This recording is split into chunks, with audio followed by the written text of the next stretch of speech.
Hi, I'm Andrew Perry, and this is the Year of Opportunities.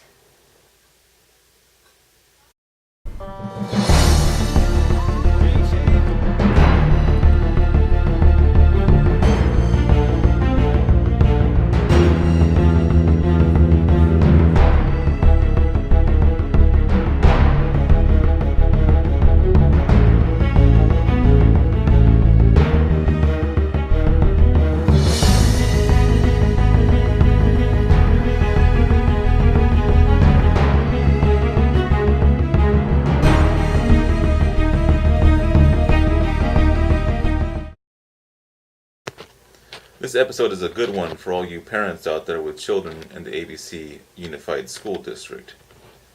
I've lined up a very special interview with someone who knows all the ins and outs of your child's school and how it's being affected by the economy and by the state's budget cuts.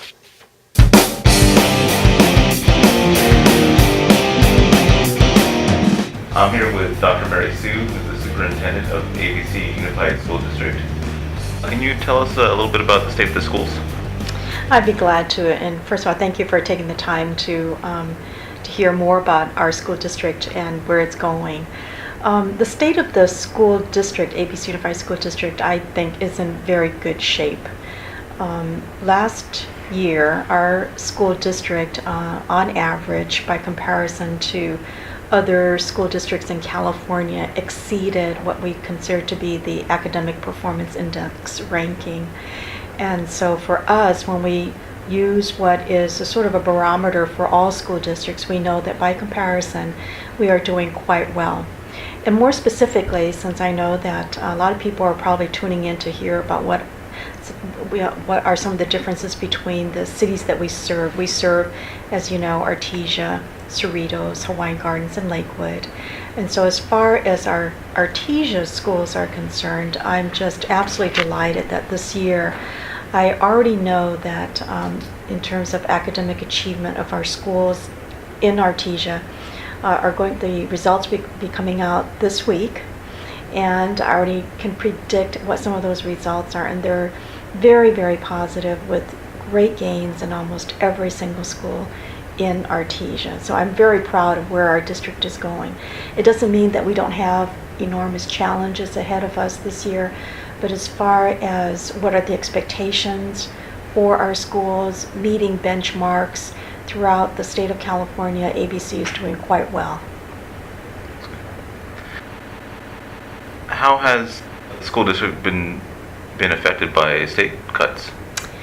We have been affected tremendously. In the last 4 years, our district has had to cut almost $30 million from our district's budget, and these are mainly state funds that should have been allocated to the district but weren't available because of the budget crisis that California is going through. And as a result, even in this school year, we've already cut a certain amount, and these result in certain solutions that we've come up. For example, our students have less instructional days. We're down to 179 instructional days. Employees have had to take what are called furlough days, non-paid days.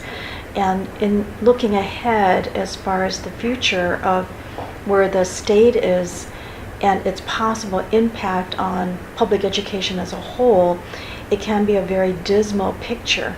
And so we're all anticipating that, again, what was going to happen to the governor's tax initiative that's on the ballot in November. And again, if it does not pass, our district is again looking at an additional $16 million for the next school year. So we're going to have to really brace ourselves as far as what's going to be happening for our district, depending on what's going to happen to the tax initiatives. But as far as managing in the last 4 years with our budget crisis, I think the collaboration and the cooperation of our employee groups, our community has come forward in supporting us in terms of helping through PTA fundraisers. Foundation members have come forward. So there's been a tremendous amount of community support as well to keep our district at the high caliber that it's operated for almost 50 years. But I'm just concerned that if there's no relief from the state, I'm not sure we can keep that momentum at the same rate that we've been able to, because we have cut a tremendous amount in the last 4 years. Worst case scenario happens. What are some of the plans if that happens? So our board in June had already passed a budget for this school year, and we had to come up with two contingency plans. Plan A was if the governor's tax initiative passes, and as a result, if that happens, then this school year we will be operating fairly closely to how we've been operating last year. So it's like flat funding. We will still have furlough days for our employees, still have 179 instructional days. We've had to be creative to look at transferring funds from other programs into our general budget in order to offset, in order to balance the budget. However, if the initiative does not pass, then we also passed a Plan B contingency plan, and those are more what we consider to be the draconian cuts that we don't want to look at, but the state will, I have heard, make these cuts, or the triggers will occur, and we're going to be forced to have to make some of these proposed contingency plans, and that includes, for example, things we've not done before, charging for transportation, homeschool transportation, looking at additional furlough days, which equals to less instructional days, looking at curtailing after-school sports programs, sometimes programs that are very popular for students and families, that could include, I'm not saying that it will be done, it could include an impact on athletic programs, visual performing arts programs. These were all of the things that the board laid out in a Plan B if in fact we are going to have to look at cutting an additional $16 million from our budget. So it's a pretty serious outlook that we have to consider if the initiatives do not pass. Is there any upcoming events that you'd like to talk about? I am very excited that for the first time, our board has asked me to convene a number of community forums throughout the school district, and we're starting that this year. The very first one happens to be next Tuesday night on October the 9th at 6 o'clock, held over at Tetzloff Middle School, which is in Cerritos. But we're starting with that very first forum to talk about the state of the district's budget, and it's open to the public, it's open for parents as well as employees to hear about what we're having to grapple with for this year and for next year as far as the impact of the state's budget on ABC. The second one is going to be held over at Ross Middle School in Artesia, and then that's in February. The third one will be held in Hawaiian Gardens, and that will be in May. So that's a whole series of new community forums that we're putting together. Our board and I will be going to the community. We realize that a lot of community members may not be able to come to board meetings. This is not technically a board meeting, but a conversation with the community to update everybody in terms of what's happening with the state's budget, what's happening with some of the changes in curriculum instruction, and also what's happening as far as integrating technology into our curriculum and instruction. So that's one piece. The other new thing that, as I'm trying to broaden the communications of what's happening in ABC Unified School District, we are also sending out electronically an e-newsletter. I'm calling it the District Digest, and this is available not only on our district's website, we're also sending it out to all of our civic leaders, all of our community organizations, key stakeholders who want to know what's going on inside the district. So that's called the District Digest. It's a bi-monthly e-newsletter that we're anticipating that will be sort of blasted to the community so they know what's going on in our district. How do people sign up for that? They can just go to our website or just call the superintendent's office and just sign up and put them on the mailing list. We're blasting it to all of our parents who have email addresses that they've given to us, but we've already signed up all of our cities that are a part of ABC School District. Okay. Are there any other programs that you'd like to talk about? I am so happy that you asked that question because just a week ago at Demas Elementary School, which is located in Artesia, it has just launched a new program where every fifth grader received their own iPad. And the iPad is now used as an instructional tool of learning. We were able to, very fortunately, get a grant from Verizon so that we were able to train first the teachers on how to use the iPad as an instructional tool.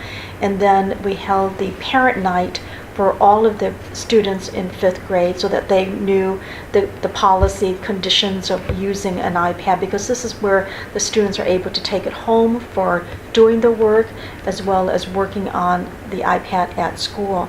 Now that continues. They're able to continue with that through sixth grade, but we're having a whole nother grade added on each year over at Nemus. And we're watching this very closely because it's creating a new learning environment using more digital tools, one-to-one types of tools. In our district, many of our schools, of course, have a technology lab. So a lot of students get to go there perhaps for 30 minutes every week. This is an opportunity for students to have a one-to-one mobile device they're able to use all day long. That creates huge opportunities for learning throughout the day and even after the school hours. So that's something we're watching very closely because it could have implications for other schools in the district.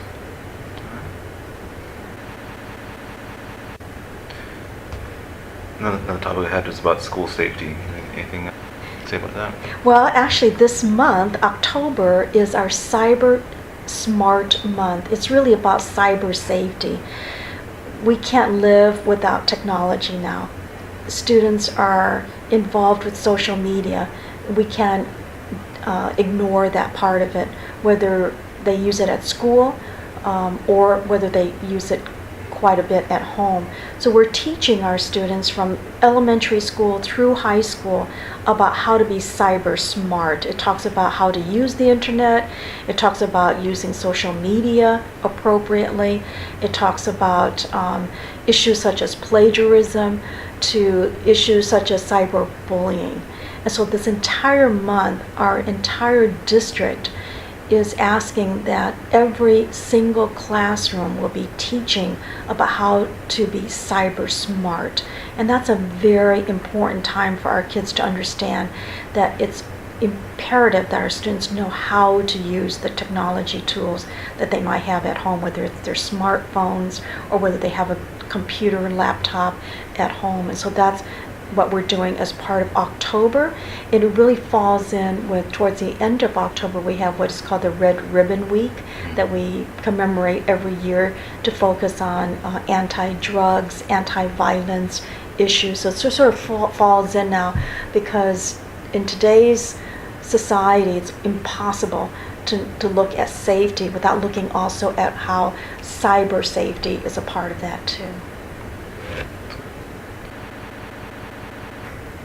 What are the future plans for the district if everything goes well, say with elections, and kind of like what's the dream? Well, there's a lot of new things that are coming about as well from the state level, and that's something that's important for, I think, our families and communities to understand. The state has actually adopted what is called Common Core standards, and you might have heard of that. Almost every state in the United States has adopted these standards so that now California can look at what we're doing with our students here and compare what students are doing in Connecticut or in Wisconsin. These standards are the same throughout the country, and so we're one of the states that have adopted these Common Core standards, but that also means retraining our teachers in terms of what we're expecting our students to know. These are a little different than the California standards that we've had now for over 10 years. Those are now being modified to be aligned with the Common Core standards. That's one piece. The other new piece is a whole new assessment. I think the community's gotten very used to hearing about the California Standards Test and the Academic Performance Index. All of that is changing.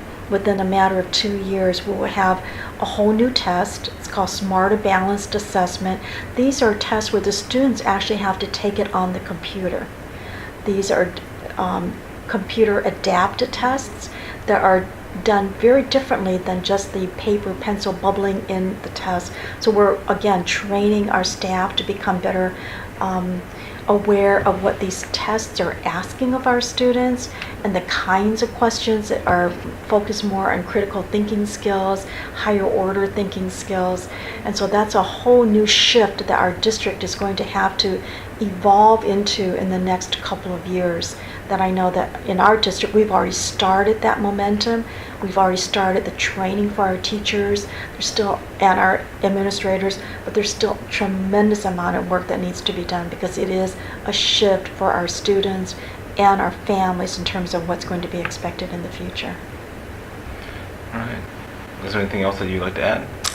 Well, I'd just like to add that I am just very honored and excited about being a superintendent here in ABC Unified School District. I've been here now for 23 years in a variety of roles at the district level. And I've been in education for a very long time. But I think right now, as things are changing and as things are moving in the pace that it's moving fairly rapidly, whether it's the budget challenges that we're faced with right now or whether there's changes in curriculum instruction and assessment. I'm up for the task. I know people here, I believe, quite well, and I respect the communities I work with all of the civic leaders that I have to work with, and the city managers. I'm excited to be able to work with them closer so that as we move forward, we're sort of moving forward together and not having anyone sort of left in the dark about what we're trying to do. So I appreciate the opportunity to be able to share that. Well, you're welcome. Thank you. And it's a pleasure to meet you, too. Thank you very much. I hope you enjoyed the interview. Dr. Mary Sieu was a very pleasant and well-spoken guest with a lot of information to give. And I hope we were able to answer any questions you might have had. I am currently trying to line up an interview with the county supervisor soon. Let me know if you have any questions you'd like me to ask. Reporting from a very cosmopolitan city of Artesia, California, my name is Andrew Perry. Hi vaste, my friends.